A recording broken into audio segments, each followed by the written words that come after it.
네, 안녕하세요. 국경업내 의사회 활동 브리핑 시리즈 포커스에 와주신 여러분 환영합니다. 저는 국경업내 의사회 한국사무소 커뮤니케이션국에서 근무하고 있는 방지연이라고 합니다. 먼저 오늘 그 행사는 한영 동시 통역이 진행되고 있는 점 미리 안내해 드립니다. 화면 아래에 보시면 그 통역 버튼을 누르셔서 한국어 또는 영어로 들으실 수 있습니다. 국경 없는 의사회는 국제의료구호 단체로 무력분쟁, 전염병 창궐 지역, 자연재해 지역, 의료 소외 지역 등 전 세계 인도주의 위기 현장에서 활동하고 있습니다.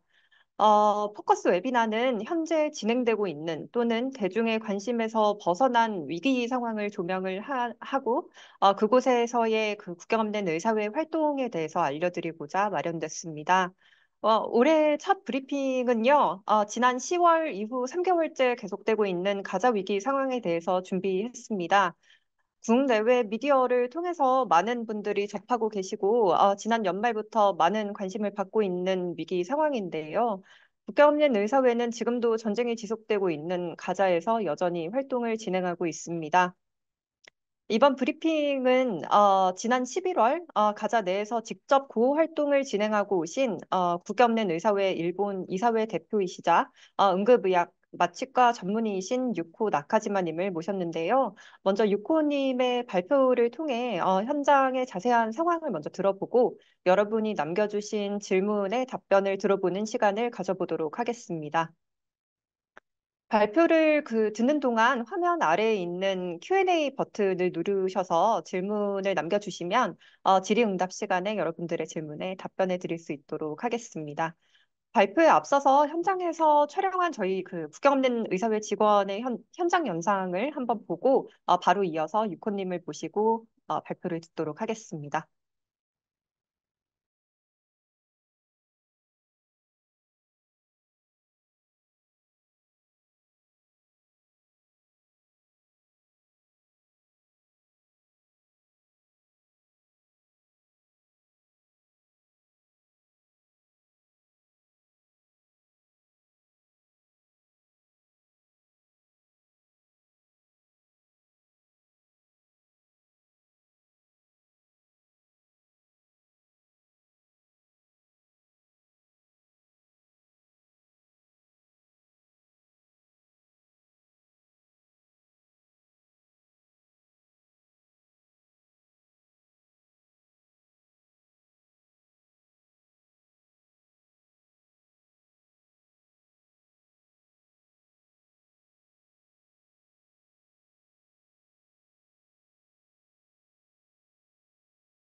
네, 안녕하십니까. 저는 유코라고 합니다. 유코 나카지마고요. 저는 국경 없는 의사회 일본 사무사의 이사회 대표입니다. 먼저 이렇게 제가 가자에서 경험한 것들을 여러분들께 나눌 수 있는 기회를 주셔서 감사합니다. 제가 지난 11월에 또 12월에 가자에 방문했습니다. 제가 먼저 화면을 공유하도록 하겠습니다.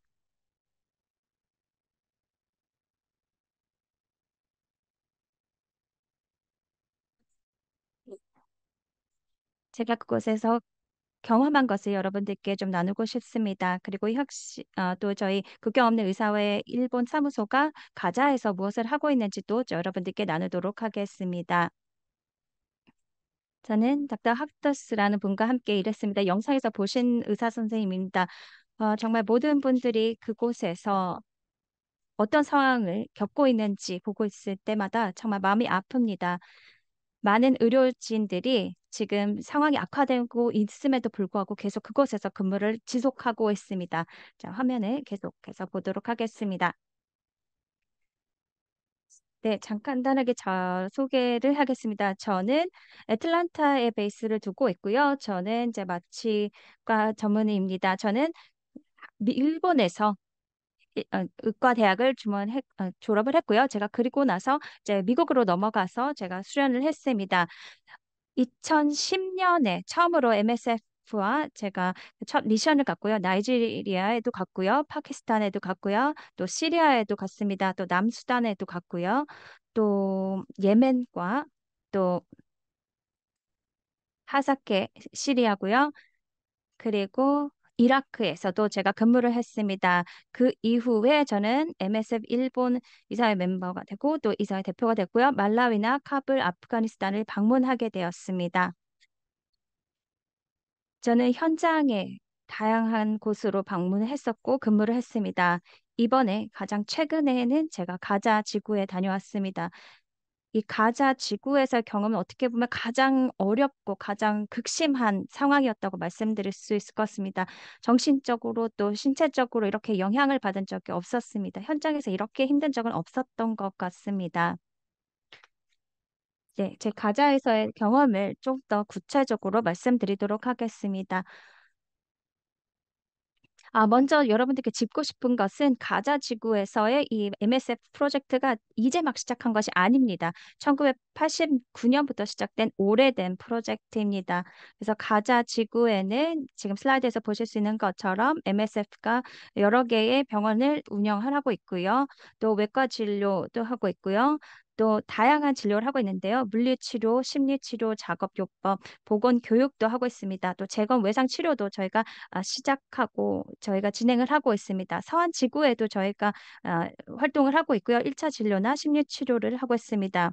저희 현지에 300여 명의 현지 스태프도 함께 일을 하고 있습니다. 2000 작년 이제 10월 이후로 이런 앞서 말씀드렸던 그 활동들이 멈췄습니다. 지금 로컬 스태프들이 현지에 있죠. 그리고 피하고 있습니다. 어떤 것을 해야 될지, 또 앞으로 어떻게 될지 전혀 모르는 상태에서 10월 이후에 시간이 흘러가고 있습니다. 그래서 어떤 정규적인 의료 활동들은 멈췄습니다. 그래서 저희가 매우 걱정이 됐습니다. 왜냐하면 저희가 뉴스에서 계속 팔레스타인에서 무엇이 일어나는지 저희가 보고 있었고요. 그리고 10월 7일에 하마스 공격이 있었다는 것도 저희가 알았기 때문에 그렇습니다. 그래서 10월 14일에 현지에서 그 응급 의료팀을 파견해 달라는 요청을 받게 되었습니다. 그래서 제가 이제 자원을 했고요. 이 응급 의료팀에 합류하기로 했습니다. 그래서 기다리는 시간이 조금 필요했고요. 그리고 나서 저희가 출발을 했습니다. 당시에 가자 지구에 갈 수 있는 그 허락을 받는 것이 어려웠습니다. 왜냐하면 세 군데 허락을 받았습니다. 하마스 측에서도 승인을 해야 되고요. 이스라엘, 이집트에서도 승인을 했어야 됐기 때문에 좀 시간이 걸렸습니다. 그렇기 때문에 저희가 그곳에 가기까지 좀 시간이 기다려 했던 이유고요. 그리고 나서 이집트 카이로로 도착을 하고 그리고 라파 그 국경 쪽으로 저희가 갔습니다. 그래서 10월 29일 날 드디어 우리가 애틀란타 출발해서 이집트 카이로로 가고 또 현지로 들어갈 수 있게 된 겁니다. 저희 팀 멤버들은 총 13명이었습니다. 자, 여러 해외에 있던 분들이고요. 카이로에 비슷한 시기에 도착을 해서 이제 팀을 구성해서 들어가게 됐습니다. 가자 지구에 가장 빠르게 들어가고 싶었습니다. 근데 카이로에 도착을 했을 때 저희가 어려움을 좀 겪었습니다. 왜냐하면 이제 카이로에 도착한 이후에도 이제 가자 지구에 들어가기까지 또 승인 과정들이 필요했기 때문에 그렇습니다. 자, 사진에 보시는 것처럼 다양한 의료 물품을 저희가 이제 모으고 하는 과정들도 있었습니다. 그냥 가자지구에서도 살아남기 위해서 또 열흘 동안 지내기 위해서 필요한 것들이 있었습니다. 캐네드 음식, 뭐 물, 식수, 뭐 화장지 이런 것들도 저희가 준비를 했습니다. 또 팀 멤버들은 또 개인적으로 또 독립적으로 또 활동할 수 있도록 저희가 준비를 했습니다. 예상할 수가 없었습니다. 왜냐하면 저희가 하마스 공격이 처음으로 들어간 팀이기 때문에 무엇을 예상해야 될지 사실 몰랐습니다. 그래서 이렇게 준비를 하고 저희가 현지로 들어갔습니다. 제가 지도를 가져왔는데요. 저희의 그 루트를 좀 보여드리겠습니다. 카이로 왼쪽에 있는 그 빨간 부분 이집트 카이로에서 저희가 이제 출발하게 됐고요. 아시아에서 온 분들도 계셨고 미국에서 오신 분들도 계셨고 다른 나라에서 오신 분도 계셨다. 제가 들어갈 수 있나? 뭐 승인이 계속 막히는 부분도 있었고요. 지금 이제 보시는 지역에 보시면 그 체크 포인트가 있습니다. 거기에 갔을 때, 다시 돌려보내진 적도 있었습니다. 그러니까 많이 기다렸어야 했습니다. 들어갈 수 있나, 들어갈 수 없나, 그것도 불확실한 상황이었습니다. 그리고 이러한 여정이 한 10일 정도 걸린 뒤에 저희가 북쪽 사이나 에리아로 갈 수 있었습니다. 그것도 굉장히 제한이 심한 이 지역입니다. 그래서 그 현지인이 아니면 들어가기가 힘든 곳이었는데 겨우 저희가 그곳에 이제 들어갈 수 있게 되었고요. 아이리쉬라는 지역으로 드디어 들어가게 되었습니다. 이 아이리쉬라는 지역은 원래는 군대만 주둔하는 곳이었습니다. 외국인들은 거의 없었습니다. 하지만 가자 지구 위기가 계속되었기 때문에 이 아이리시 지역이 허브가 되었습니다. 의료 물품이나 물자들이 유엔이나 뭐 가자 지구로 들어가는 물자들이 모이는 허브가 되었습니다. 저희도 이 아이리시에서 지내게 되었습니다. 하루 정도 지내고 라파 국경을 넘어가려고 했었는데요. 그게 바로 이루어지진 않았습니다. 그래서 아이리시에 하루가 아닌 4일을 머물게 되었고요. 그리고 가자 지구에 이제 들어가게 되었습니다. 그래서 가자 지구에 들어가기 전에 저희 그 이집트 비자가 이제 거의 만료가 되게 된 거예요. 그래서 마지막으로 저희가 한 번 더 시도를 했는데 드디어 마지막 4일자에 라파 국경을 저희가 넘을 수 있게 되었습니다. 그래서 이 사진을 보시면 라파 국경을 저희가 걸어서 넘어가게 됐습니다. 가방과 그 의료 물자를 우리가 모두 지고 걸어서 들어가게 되었습니다. 저희 팀입니다. 하미니스에서 저희 활동을 진행을 하게 됐고요. 그 당시의 상황 같은 경우에는 가자 스트립의 그 북부 지역은 지금 공격을 받고 있는 상황이었습니다. 굉장히 위험한 상황이었죠. 그래서 가자 북부에 있는 사람들이 칸 유니스 지역으로 내려오고 있었습니다. 칸 유니스는 그 가자 지구의 약간 중간 부분에서 조금 아래에 있는 지역입니다. 그래서 11월 14일 저희가 바로 그 국경을 건넌 날입니다. 사진의 오른쪽에 보시면 저희가 현지에서 고용한 분들이 저희를 이제 픽업을 해서 이동을 또 할 수 있게 되었습니다. 그 현지인들이 저희 봤을 때 너무 반가워했습니다. 그 팀에 저희 팀원 중에 두 명은 가자에서 일했다가 본국으로 돌아갔다 다시 들어오신 분들이 계셨는데요. 그 가자 현지 스태프들이 그들을 보고 너무 기뻐하고 반가워했습니다. 또 저희의 또 해외 팀이 각자의 국가를 떠나서 이렇게 어려운 위험한 자기들의 나라로 왔다는 것에 너무 감사해 했습니다. 저는 그 순간 그들이 모든 그 현지인들의 얼굴에 어떤 희망의 불꽃이 심어지는 그 모습을 제가 봤습니다. 말씀드린 것처럼 많은 것이 불확실했습니다. 저희가 예상했던 거는 뭐 MSF 병원에서 이제 화상 환자 등을 또 그러니까 간단한 경증, 이제 외상 환자들을 이제 치료를 하고 있다는 것으로 이제 알고 있었습니다. 그래서 그곳에서 저희가 같이 일을 할 수 있을 것이라고 생각을 했고요. 그래서 그게 저번에 첫 번째 계획이었습니다. 그 MSF 병원에 일단 먼저 가자라고 저희가 마음을 먹었고요. 지금 저희가 가자에서 가지고 간 뭐 음료, 음식, 그리고 뭐 건조된 음식, 또 캔 음식 등도 보실 수가 있고요. 의약품도 저희가 들고 갔습니다. 이것은 이제 저희가 가져간 짐들은 현지인들과 또 저희 스텝을 위한 짐이고요. 또 다른 또 의료 물자는 또 별개로 들고 들어간 것입니다. 자, 나세르 병원입니다. 나세르 병원 같은 경우에는 저희가 주로 일했던 병원입니다. 안타깝게도 이 병원은 더 이상 기능하지 못하고 있습니다. 사실 가장 큰 병원 중에 하나였습니다. 그러니까 남부 가자에서는 가장 큰 병원 중에 하나였고요. 300개에서 400개의 병상이 있는 병원이었습니다. 당시에 많은 사람들이 이제 북부에서 남부로 이제 대피를 했습니다. 그래서 아프지 않은 민간인들, 또 의료진, 또 환자들, 또 큰 치과 하스피털이라든지 그 가장 북부에서 일했던 의료진들도 대피를 해서 이곳에 왔습니다. 많은 분들이 이제 집을 잃었죠. 가작 북부의 집을 잃었어요. 이 병원 근처 또는 병원 안에서 대피를 하고 있었습니다. 이 나세르 병원 같은 경우에는요. 컴플렉스라서 병원 안에 여러 건물이 있었습니다. 지금 오른쪽에 보시는 건물이 메인 건물이고요. ICU나 ER이 여기에 있었고요. 이 지금 보이는 그 부수적인 병동에서 저희가 MSF 진료소로서 저희가 몇 개의 병상을 운영을 하면서 치료를 했습니다. 저희의 그 외과 의사들이 이곳에서 일을 했죠. 그래서 현지 스태프들과 이곳에서 함께 일했습니다. 보건부 직원들도 이곳에 있었고요. 이 병원에서 저희가 메인으로 일을 했습니다. 아까 오른쪽에 있었던 그 ICU와 ER, 그 응급병동 있는 메인 병동은 저희가 그곳에서 일을 보통은 하지 않았었는데요. 그런데 이번 상황에서는 현지에 있는 그 뭐 보건부 직원들과 함께 필요한 경우 MSF 스태프들도 합류를 해서 일을 함께 했습니다. 이 나사르 병원에는 사람들이 너무 많았습니다.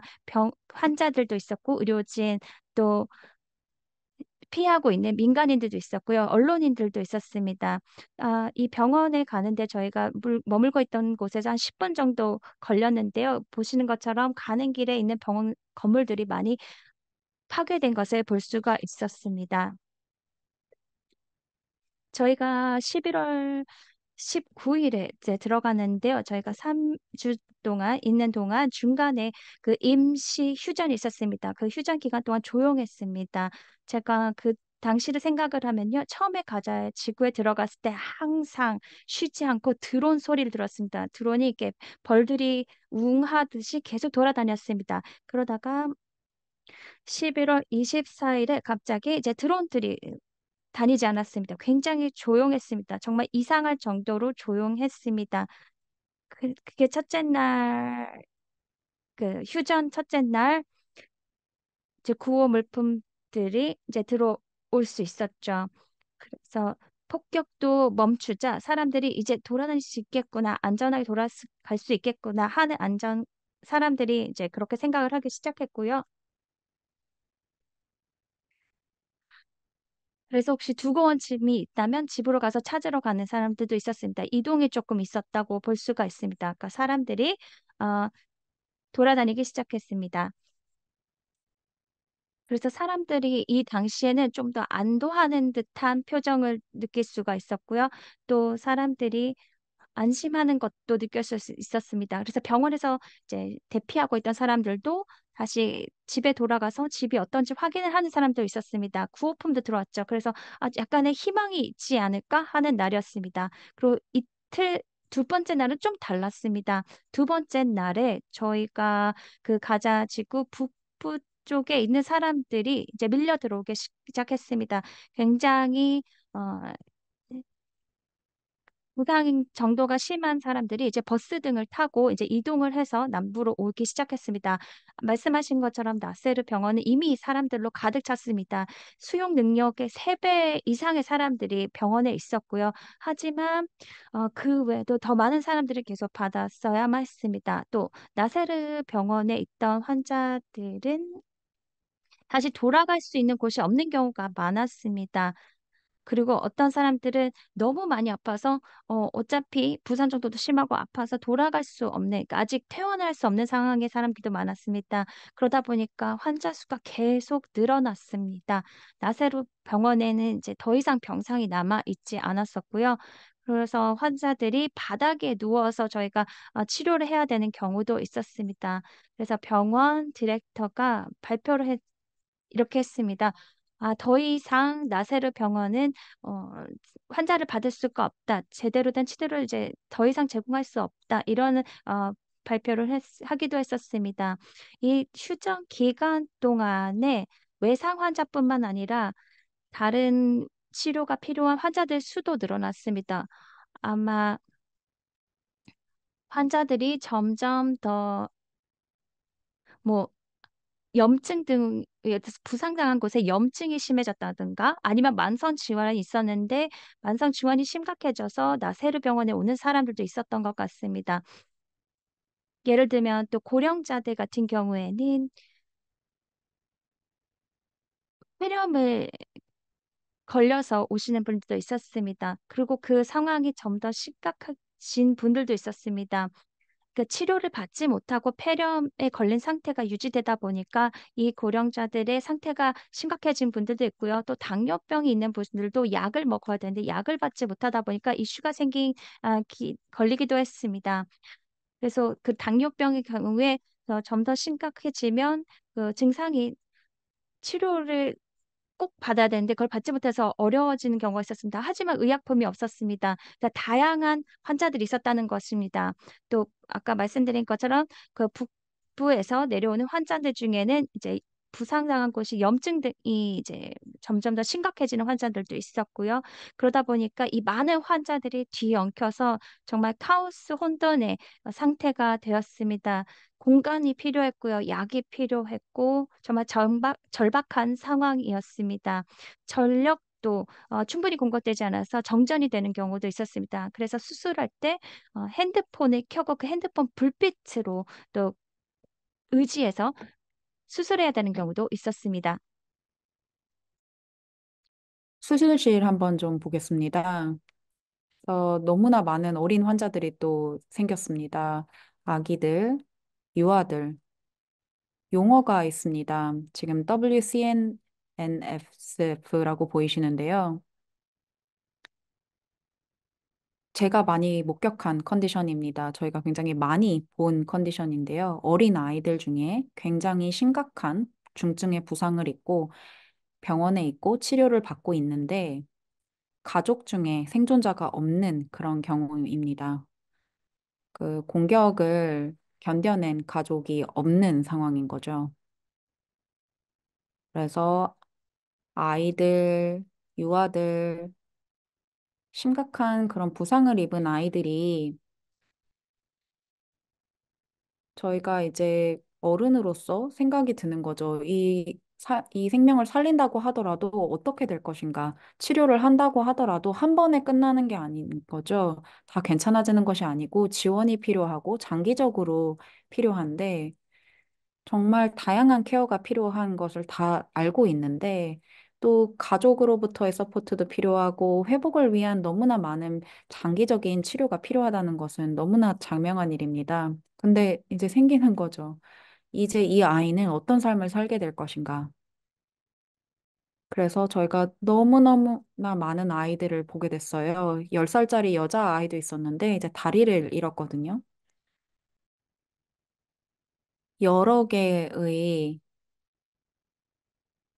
지금 하지에 골절을 입었습니다.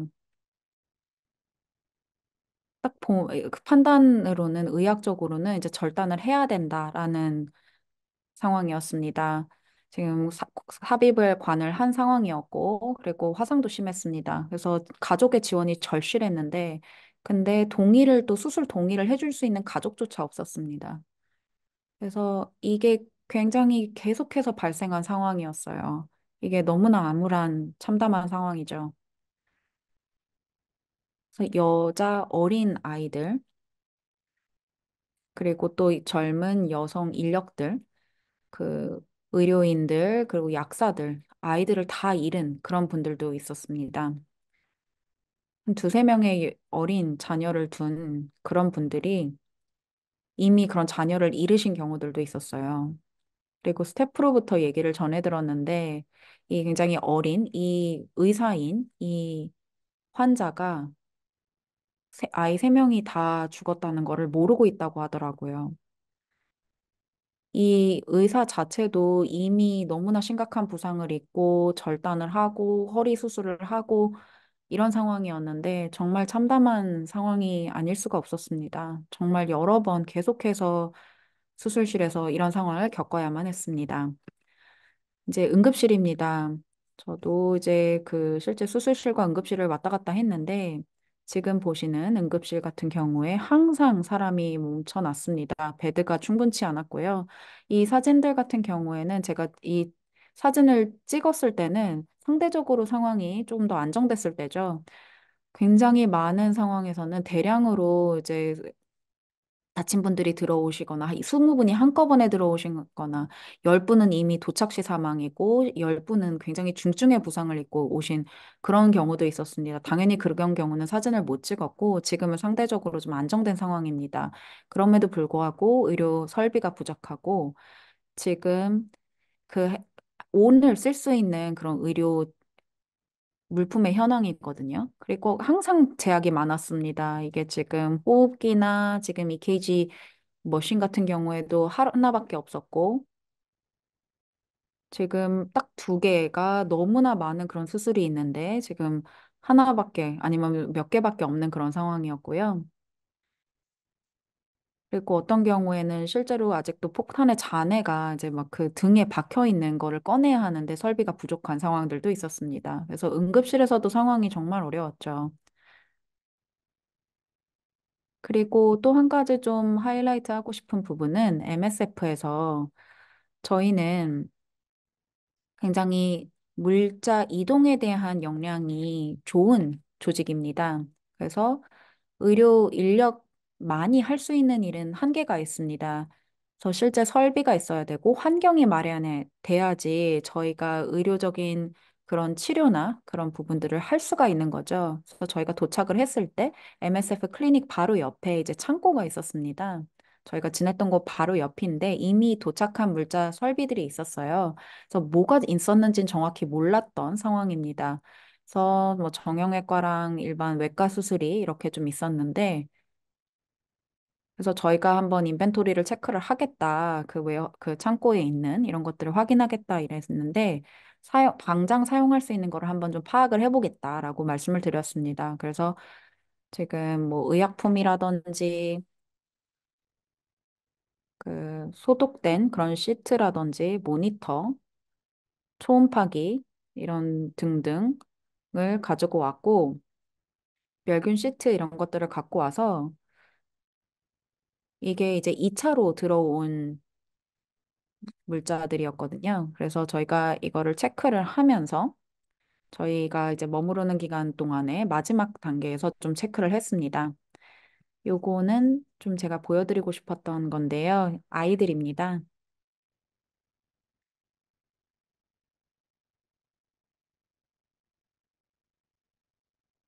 그래서 이 아이들은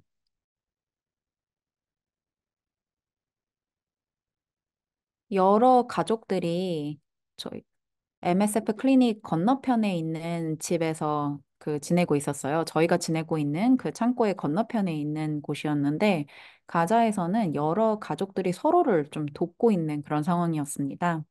그래서 너무나 많은 가족들이 이미 집을 잃었기 때문에 굉장히 먼 친척이 그나마 아직 집이 온전하게 남아 있으면 친척들을 다 받아준 거죠.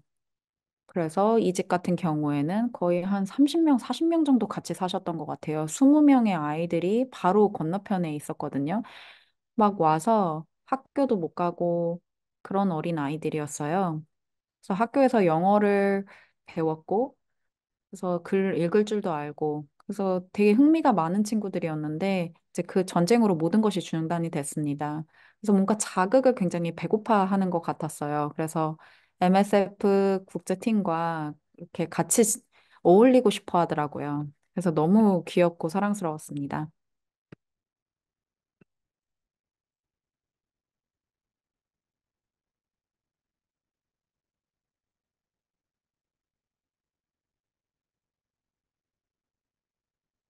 그리고 드론 소리 지금 배경으로 들리시죠?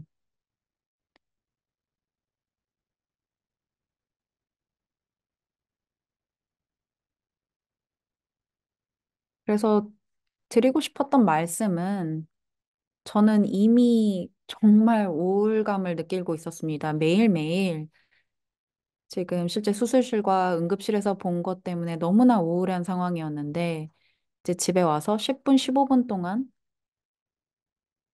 너무나 사랑스러운 아이들이 지금 드론 소리가 막 있는데 그 아래로 다가오는 거죠. 너무나 소중했습니다.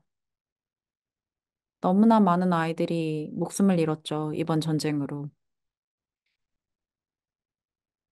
그것도 10월 7일부터 11월 7일까지 6천 명의 아이들이 목숨을 잃었습니다. 한 달의 기간 동안 6천 명이 목숨을 잃었습니다.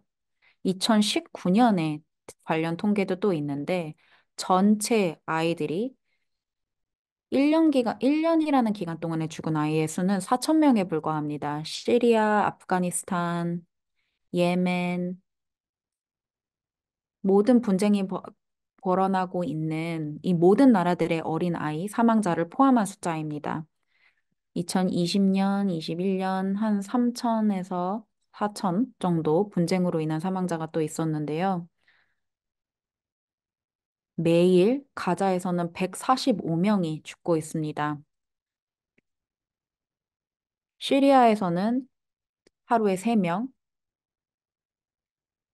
그 아프간에서는 2명, 또 유크레인에서는 0.7명입니다. 그래서 이게 얼마나 심각한 상황인지, 그리고 이 전쟁의 참혹함이 어느 정도인지 생각하실 수 있을 겁니다. 그리고 또 실제 메디컬 케어에 대한 공격이 너무나 쉽게 자행이 되고 있습니다. 너무나 공격적인 이런 상황들이 지금 가자 스트립에서 지금 지구에서 벌어지고 있는 상황입니다.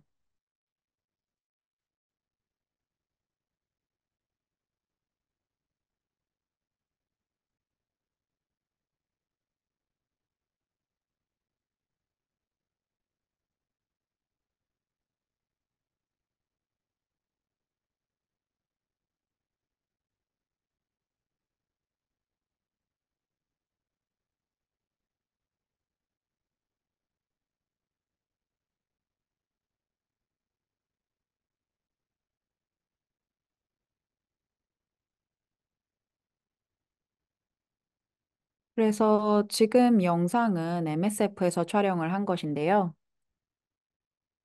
MSF 클리닉이었습니다. 공격을 받았고요. MSF 차량도 탱크가 전복을 시켰습니다. 그리고 불을 질렀고요. 정말 심각성이 차원이 다릅니다. 그리고 3명의 MSF 의사들이 목숨을 잃었습니다. 이 아부 누잘리아 의사가 남긴 말입니다. 그리고 목숨을 잃었죠. 그리고 글을 썼던 보드가 이렇게 망가졌습니다. 그래서 또 아이디어를 드리기 위해서 지금 공유를 드리는데, 국제 긴급 대응 팀이 가자에서 살았던 삶입니다. 3주라는 시간에 불과했지만 다 살이 빠졌고요. 한 10년은 다들 나이 더 들어 보였고요. 너무나 피곤했고 너무 스트레스가 심했습니다. 3주가 지난 시점에 정말 정신이 피폐했어요. 저희가 생각해 보면 3주였다는 게 다행이었던 것 같습니다. 비디오를 하나 보여드릴 텐데 저희가 매일매일 저녁에 들었던 그런 상황입니다. 지금 샤워했던 그 웅덩이고요. 지금 물 굉장히 제한적이었고 전기도 제한적이었습니다. 그리고 물 이렇게 퍼다가 샤워를 하고 이게 하루 저녁 상황인데요. 그때 들었던 소리입니다.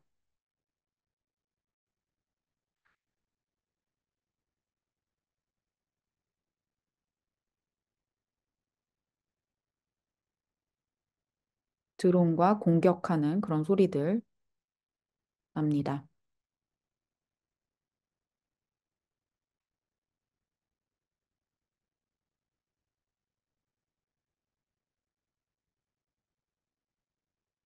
그리고 이거를 실제 자면서 제가 촬영을 했었습니다. 지금 침낭에서 자면서.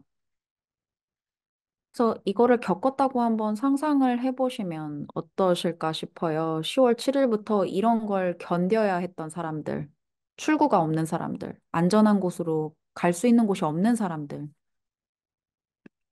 그래서 12월 7일에 이제 가자 지구를 떠났고요. 12월 4일부터 아무 데도 나가지 말라라고 지침을 받았습니다. 그래서 오른편에 있는 사진 보시면 저희 이제 떠나고 있는 라파 크로싱을 지나고 있는 모습입니다. 근데 거기 원래는 세이프 존이었는데 이미 굉장히 파괴된 건물들 많은 모습 보이실 수 있습니다. 그래서 제가 가자에 있을 때 사람들이 저에게 많이 물어봤어요. 어떤 상황인지 이야기를 해달라, 최대한 많이 해달라라고 하셨습니다. 잊지 말아달라고. 그래서 MSF 일본에서 여러 가지 활동들을 지금 처음부터 많이 하고 있는데요.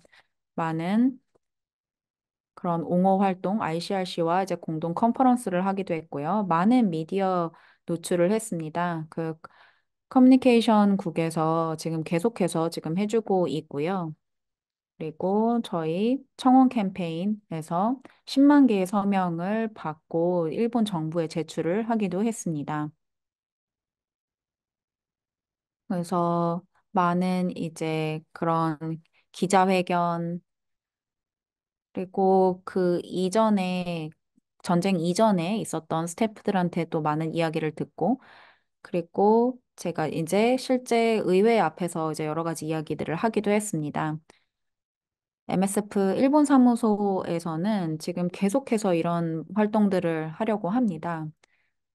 이 상황의 변화를 계속해서 촉구하려고 합니다. 즉각적이고 지속적인 휴전을 재차 촉구할 예정입니다. 이거는 앞으로도 여러 상황이 어떻게 변하든 계속해서 이런 활동들은 이어나갈 예정입니다. 이런 옹호 활동은 앞으로도 계속해서 이어나갈 예정입니다. 네, 발표는 이걸로 마치도록 하겠습니다. 네, 이구님 자세한 설명 감사합니다. 저희도 국경없는 의사회 사무소에서 활동을 하면서 매일같이 가자 상황에 대해서 듣고 있는데요. 그럼에도 불구하고 이 참혹한 상황에 대해서 생각을 해보게 되는 발표였던 것 같아요. 이제 질의응답 시간을 좀 가져보려고 하는데요. 발표 중에 말씀하셨던 것처럼 이런 무력 분쟁과 전쟁 상황에서는 많은 부상자들이 더 발생을 하기 때문에 의료 시설을 찾게 되고, 동시에 그 의료진과 의료 시설이 공격의 대상이 되는 것 같습니다. 바로 그저께인 20일에도 국경없는 의사회 직원과 가족들이 머물고 있는 대피소가 공격을 받았다고 들었는데요. 이 폭격으로 저희 직원 2명이 사망하고 6명이 부상을 입었다라고 전달을 받았습니다. 유코님께서 귀국 후에 그 바로 진행을 하셨던 그 기자회견에서 11월 23일, 그리고 12월 1일에는 목숨을 잃을 수도 있겠다. 그 다양한 그리고 많은 그 분쟁 상황에서 활동을 하셨음에도 이렇게 목숨을 잃을 수도 있겠다라고 처음 생각을 했다고 밝히셨었는데 가자에서 활동하던 당시에 이렇게 내가 죽을 수도 있겠다. 라고 위협을 받는 순간을 어떻게 견디시는지, 그리고 그 미국에 계시다가 그 라파 국경을 넘기 위해서 그 기다리는 동안 더 빨리 가고 싶었다라고 그 기대를 했었다라고 말씀을 하셨는데, 저희 같은 그 현장 보호 활동을 진행하지 않는 사무소 직원 같은 경우에는 이런 현장 활동가 분들의 그 마음이 어떤지 되게 궁금해요. 이 부분에 대해서 좀 답변을 부탁드려도 될까요?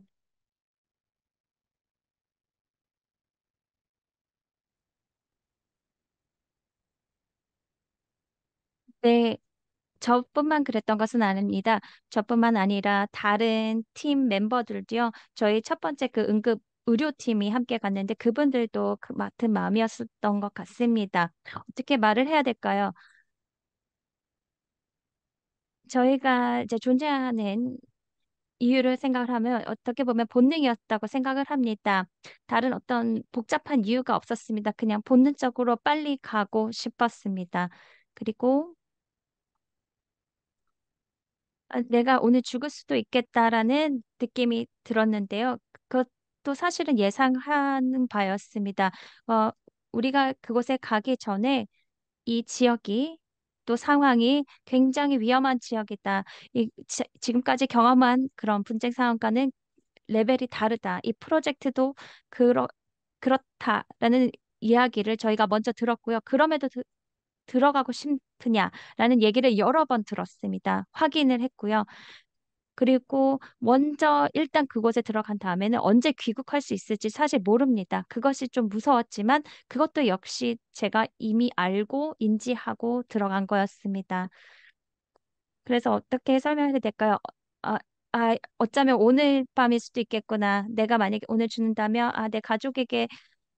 내 가족이 참 상심하겠구나라는 마음이 들었습니다. 하지만 그럼에도 그래도 괜찮다라는 마음이 들었습니다. 왜냐면 제가 본능적으로 내가 해야 된다고 생각하는 일을 하기를 원했습니다. 또 제 팀 멤버들 같은 경우에 저희 집중치료실 ICU에서 일하는 의사도 있었고요. 그러니까 소아과 의사였습니다. 개벤이라는 의사 선생님이었고요. 영국에서 왔습니다. 그분도 자녀가 둘이 있었습니다. 저는 자녀가 없었어요. 근데 저희 개빈이라는 의사 선생님이 항상 자기 자녀에 대해서 얘기를 하더라고요. 그래서 저는 아이가 없어서 좀 그분에게 그럼에도 불구하고 가겠느냐 저도 물었습니다. 저는 의사가 된 이유가 여러 가지 이유가 있었는데요. 제가 이것이 바로 의사가 된 이유였고요. 저희 가족도 제가 왜 의사가 되는지를 다 이해했습니다. 그렇기 때문에 말씀드린 것처럼 본능적으로 들어간 것입니다. 우리가 정말 이상한 사람들이 아니라 우리가 그냥 본능적으로 들어간 거고요. 초록불이 켜지기를 기다리면서 한 걸음씩 나아간 겁니다. 그 초록불이 켜지지 않아서 만약에 승인이 하지 않았을 때는 정말 실망하고 기다렸죠. 그 다음 날에 또 기다렸습니다. 음, 우리는 이 상황을 모두 이해하고 그냥 그렇게 들어갔다고 설명을 드릴 수 있겠습니다. 네, 정말 매번 그 활동가들의 용기 있는 이야기를 들을 때마다 저희도 가슴속으로 다시 국경 없는 의사회에서 활동하는 것에 대해서 생각해 보게 되는 것 같아요. 좀 이어서 활동가 유코님의 그 마취과 전문의로서 이번 활동이 조금 더 어려웠을 수도 있겠다라는 생각이 들더라고요. 특히 그 의약품이 부족한 상황, 특히 마취과제가 많이 부족하다고 들었는데 저희 미디어를 통해서 들리는 소식이 이제 마취제가 부족해서 어, 폭탄이나 공격을 받은 그 절단 수술이 필요한 환자들이 마취제도 없이, 마취 없이 절단 수술을 해야만 하는 상황에 처해 있다. 그리고 발표 중에도 그 어린 아이의 그 이야기에 대해서 말씀을 해주셨었는데, 실제로 이런, 수술을 마취 없이 절단 수술을 해야 되는 그 환자들을 3주 동안 현장에서 계신 동안 얼마나 받는지가 궁금해요. 이게 실제로 아주, 어, 자주 계속해서 일어나는 상황인 건지, 그리고 이 과정에서 좀 심리적인 트라우마를 많이 겪는 환자들이 있을 것 같은데요. 혹시 이런 부분에 대해서 좀 공유해 주실 수 있으실까요?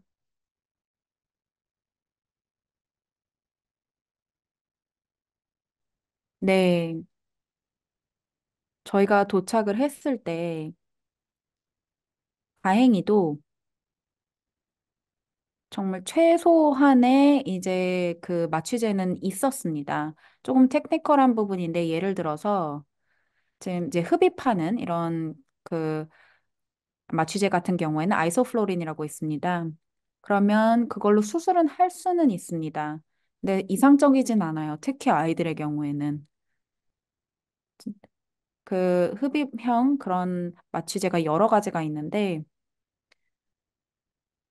그래서 대부분 상황이 그랬어요. 케타민도 굉장히 소량 있었고, 모르핀, 펜타놀 다 소량 있었습니다.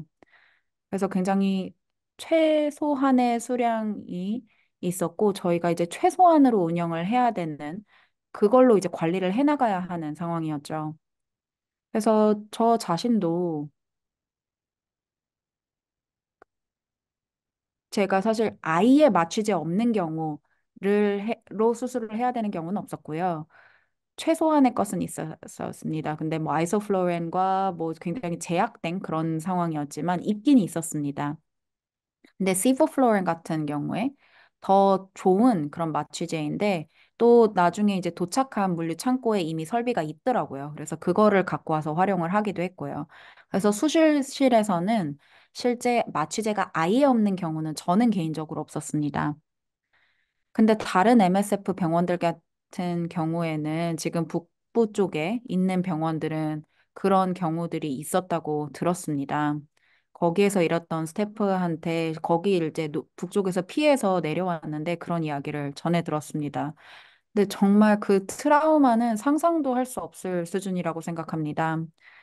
왜냐하면 과거에 이제 화상을 입었거나 그 제 고향에서도 이제 절단을 해야 되는 그런 케이스들을 봤는데 여전히 아픔을 겪으시거든요. 팬텀 림이라든지 그런 화상 입은 부위가 계속해서 아프다든지 몇 년이 지나도 그 부상에서 시달리세요. 그래서 상상하기조차 어렵죠. 얼마나 고통스러울지.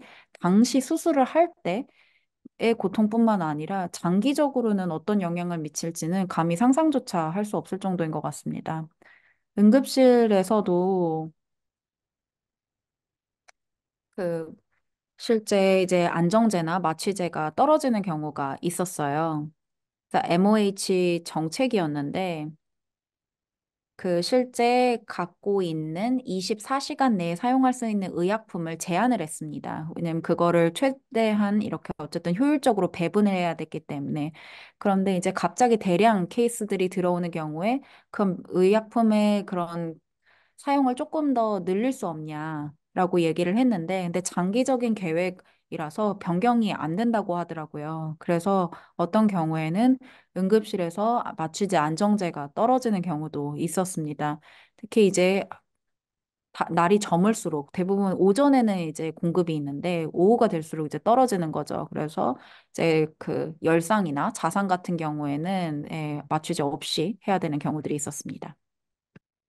네, 아무래도 지금 인도적 지원 물자나 의료 물자들, 그리고, 다양한 국내, 반입이 어려운 상황이기 때문에 의약품들이 언제 떨어질지 모르는 상황에서 그거를 보건부에서, 내려온 그 정책에 맞춰서 활용하는 게 굉장히 어려울 것 같아요.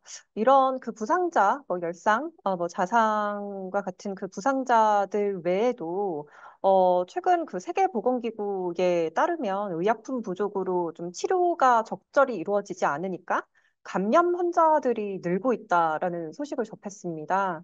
현지에서 목격한 감염 환자들이 있으신지, 설사나, 호흡기 질환, 피부병, 간염 등 다양한 질환들이 있을 것 같은데요.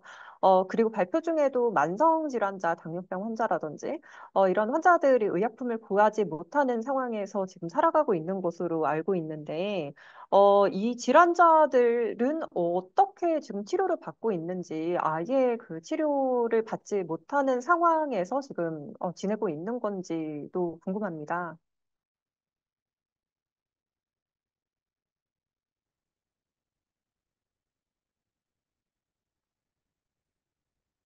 네, 염증 환자들이 많았습니다.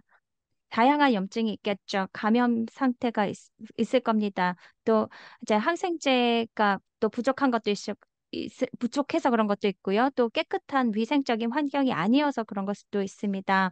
또 이제 부상된 곳을 그 상처를 깨끗하게 유지해야 되는데 그것도 이제 쉽지 않은 상황인 거죠. 지속적으로 관리를 해야 되는데 그것도 인프라들이 너무 부족하다 보니까 이게 다 파괴되다 보니까 그것이 가능하지 않은 것입니다. 제가 본 감염 환자들 같은 경우에는 그 다친 상처가 예를 들어서 심각하게 수주 전에 이제 상처를 입었는데 제대로 뭐 위생적으로 관리를 하지 못하지 그러니까 위생적으로 관리를 하지 못하다 보니까 더 감염이 심해진 것입니다. 그 염증이 몸 전체로 퍼지는 것입니다. sepsis라는 그것은 그 염증이 몸 전체로 퍼진다는 그런 증상인데요. 그런 환자도 보았습니다. 그러니까 한 곳에 있던 상처가 더 심각해져서 몸 전체로 퍼지는 거고요. 또 설사를 경험한 환자, 또 아이들 같은 경우에는 부상당하지 않았는데도 심각하게 아픈 환자들도 있었고요. 또 이제 면역 상태가 좋지 않다 보니까 그 고령자들이 질병이 심각해지는 것도 보았습니다. 또 이렇게 상부 기관지 이슈가 있는 환자들도 있었고요. 또 간염 환자들도 있었고요. 여러 다양한 이제 감염 사태들이 있었죠.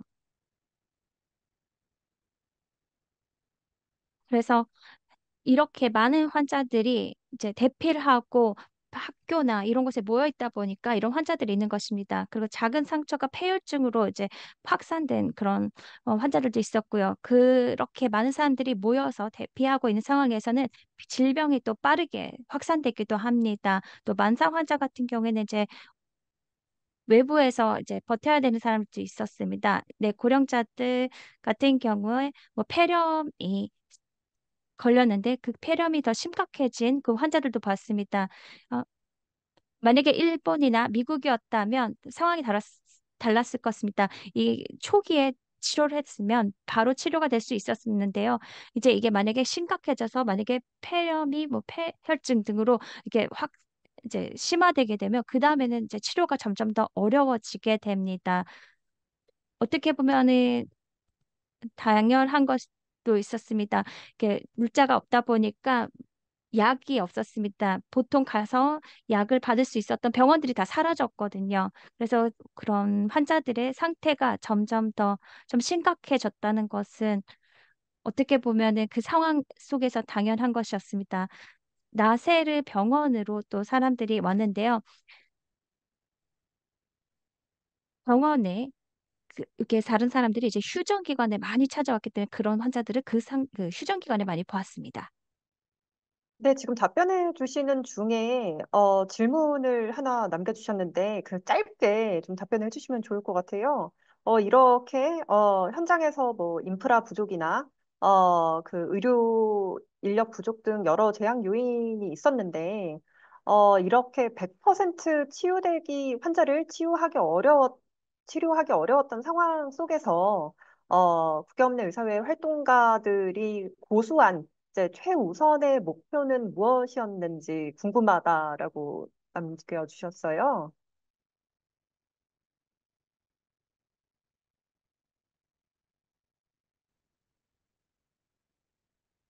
아, 네. 정말 너무나 많은 제약이 있었죠.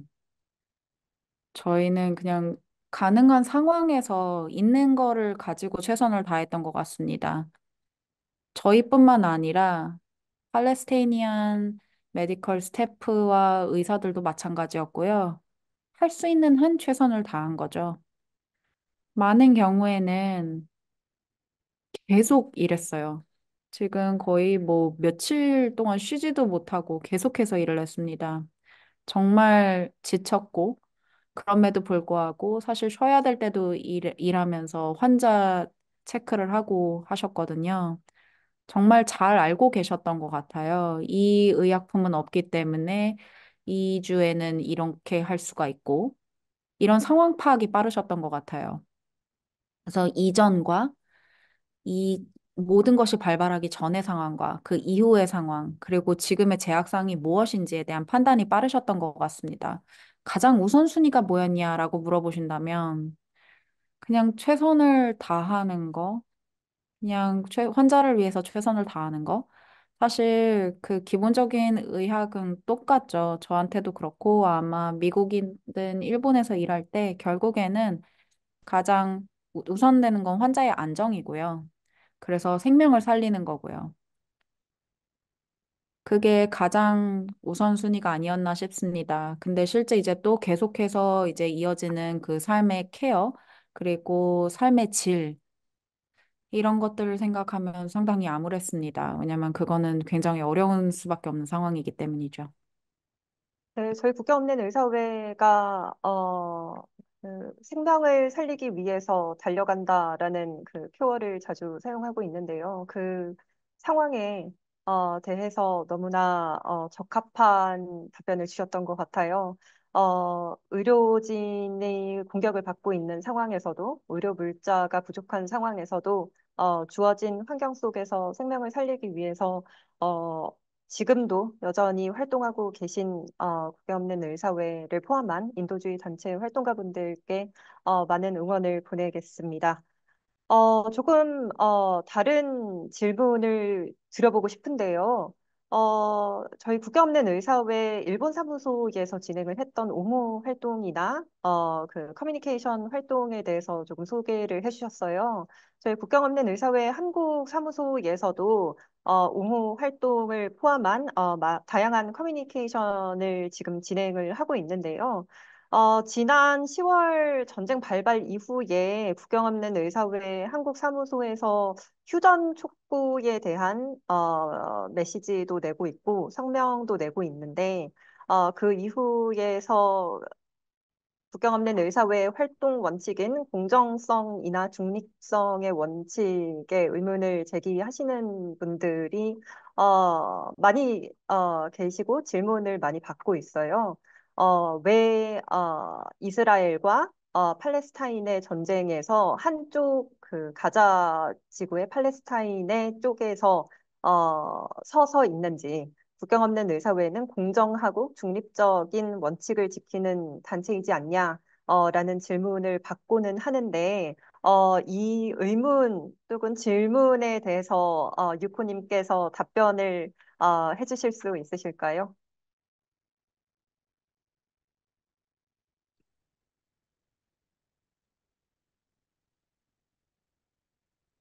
제가 답변을 드리자면 굉장히 단순하게 드릴 것 같아요. 국경 없는 의사회는 이제 기본적으로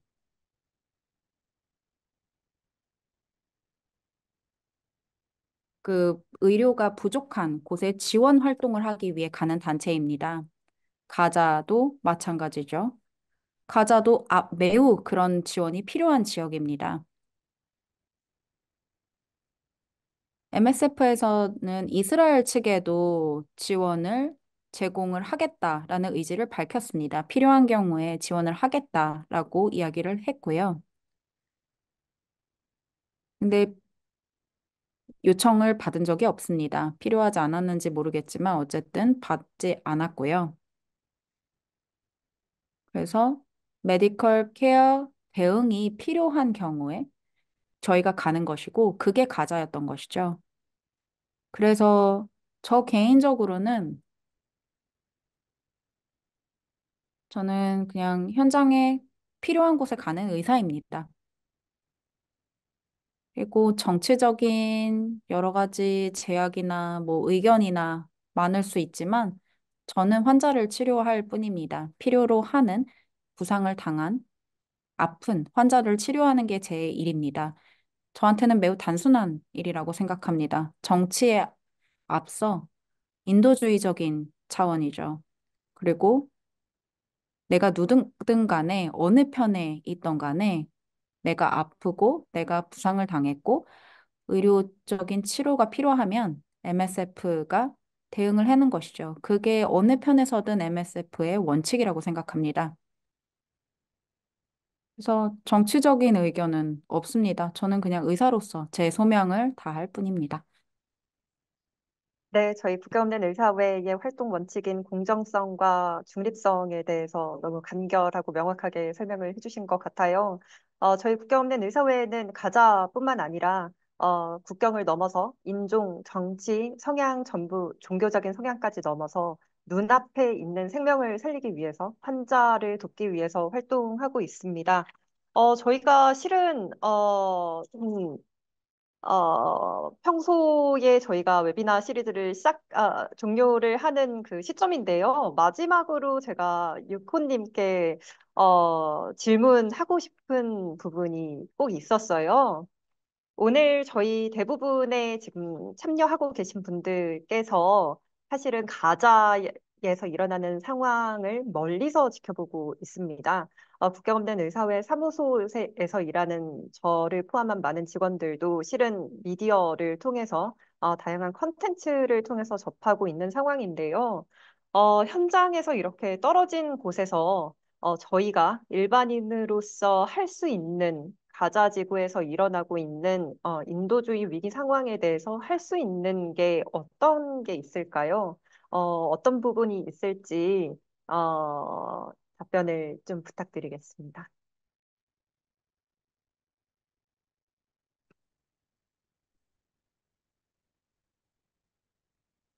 네, 저도 스스로한테 이런 질문을 던집니다.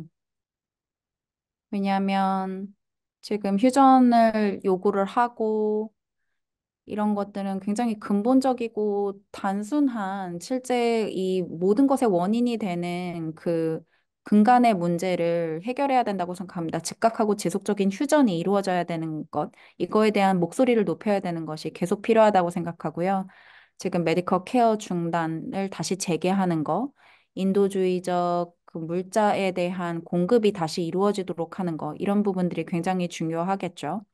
그리고 이런 모든 부분들에 대해서 MSF에서 계속해서 푸시를 하고 있습니다. 그리고 요구를 하고 있고요. 근데 아직까지는 실현되지 않았습니다. 그래서 포기하지 않고 계속해서 노력하는 것이 필요하다고 생각합니다.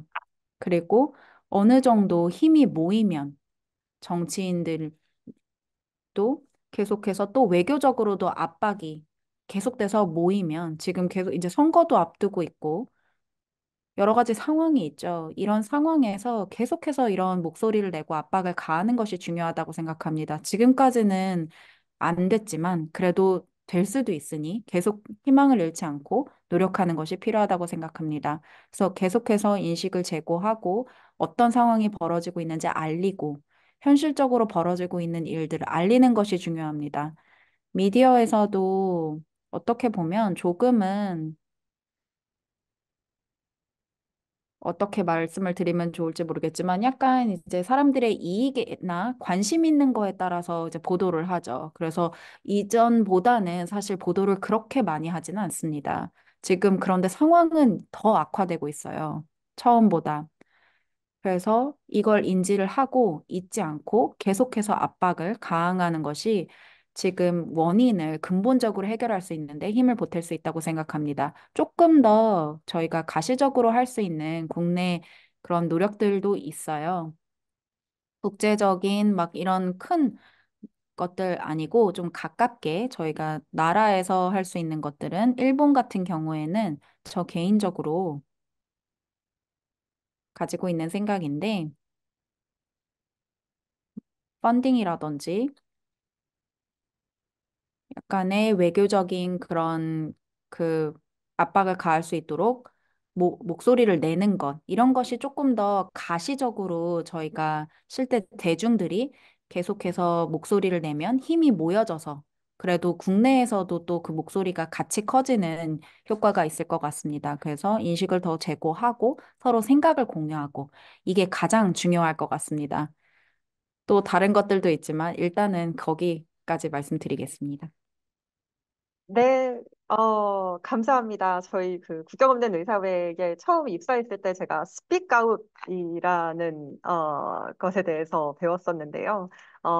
목소리를 내는 것, 우리가 지금 바로 앞에서 벌어지는 일은 아니지만 먼 타국에서 일어나는 그 인도주의 위기 상황에 대해서 주변 분들과 많이 이야기를 나누시고 이 상황에 대해서 더 많은 분들이 알 수 있도록 목소리를 내주시면 감사하겠습니다.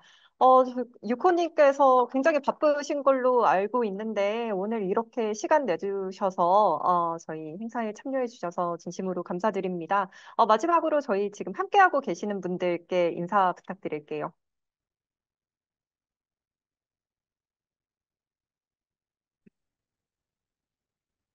네, 감사합니다. 그리고 이렇게 공유를 들을 수 있는 시간 너무나 감사하게 생각하고요. 저희가 그 국제팀 멤버들이 결국 받았던 그런 임무가 아닌가 싶습니다. 가자에 있는 분들로부터 이분들은 계속해서 이 고통을 겪고 계시거든요. 그 현안들을 지금 상상도 할 수 없는 그런 일들을 겪고 계세요. 근데 저희는 운이 좋게도 어쨌든 그런 나라에서 태어나지 않았고 전쟁을 겪는 그런 나라의 국민으로 태어나지 않았다는 그런 좋은 운을 타고난 것이죠. 그래서 저는 제 의무라고 생각합니다. 제가 할 수 있는 것에 대해서 최선을 다하고, 물론 충분치 않을 수 있겠지만, 그, 저희 팀 멤버들도 마찬가지였던 것 같아요. 저희가 할 수 있는 선에서 돌려주는 것. 왜냐하면 어쨌든 저희는 굉장히 운이 좋은 사람들이라고 생각합니다. 그러니까 돌려줄 수 있는 부분은 최대한 돌려주고자 노력을 하는 것이죠. 너무나 불행하게도 전쟁 중에 있는 이분들을 위해서 어려움을 겪고 있는 이분들을 위해서 할 수 있는 일을 해야 한다고 생각합니다. 오늘 그 어떤 상황이 일어났는지에 대해서 관심을 가지고 들어주신 부분들 너무 감사하고요. 그리고 너무나 지원할 수 있는 그런 인도주의적인 그런 지원 활동을 할 수 있는 방법은 많습니다. 그래서 관심을 가지시고 이 기회를 저도 감사하게 생각합니다. 네, 유코님 감사합니다. 네, 이제 오늘 브리핑을 마무리를 할 시간인데요. 앞서 말씀드린 대로 이제 그 전쟁이 발발한 지 100일이 지났고 3개월 이상 현장 상황이 진행이 되고 있습니다. 국경 없는 의사회 직원뿐만 아니라 가족을 포함해서 오늘 뉴스 보도를 보니 3만 명에 가까운 사람이 목숨을 잃었다고 합니다. 끊임없는 대피령이 이어지고 있고 의료시설에 대한 공격으로 국경 없는 의사회를 포함한 다양한 인도주의 지원 단체들이 환자들이 남아 있음에도 현장을 떠날 수밖에 없는 상황이 계속해서 반복해서 일어나고 있는데요. 국경 없는 의사회는 민간인 생명 보호, 인도적 지원 반입 경로를 복구하고 가자지구 주민들이 생존에 달려 있는 보건 체계 재구축을 위해서 즉각적인 휴전을 재차 촉구합니다. 국경 없는 의사회가 정치, 종교, 국경을 넘어서 더 많은 생명을 살릴 수 있도록 여러분의 많은 관심과 지원 부탁드리고요. 혹시 오늘 국경 없는 의사회에 대해서 좀 다른 질문이 있으시거나, 유코님께 못다한 질문이 있으신 분들은 저희 국경 없는 의사회 홈페이지 를 찾아주시거나 저희 홈페이지에 있는 그 이메일 계정으로 질문 남겨주시면 제가 유코님께 그리고 담당자 분들께 전달을 해드릴 수 있도록 하겠습니다. 그리고 오늘 그 참여해주신 분들 중에서 저희 국경 없는 의사회 활동가를 꿈꾸는 분들이 계신 것 같아요. 저희 채용과 관련해서 더 궁금한 점이 있으신 분들은 저희 바로 다음 주죠. 29일에 활동 채용 설명회가 있으니까요. 꼭 저희 그 활동 채용 설명회에 직접 참여해 주셔서 좀 궁금한 부분에 대해서 궁금증을 해결할 수 있는 기회를 찾아보시기 바랍니다. 오늘 참여해 주신 여러분 모두 감사합니다. 그럼 다음 포커스 브리핑에서 뵙겠습니다.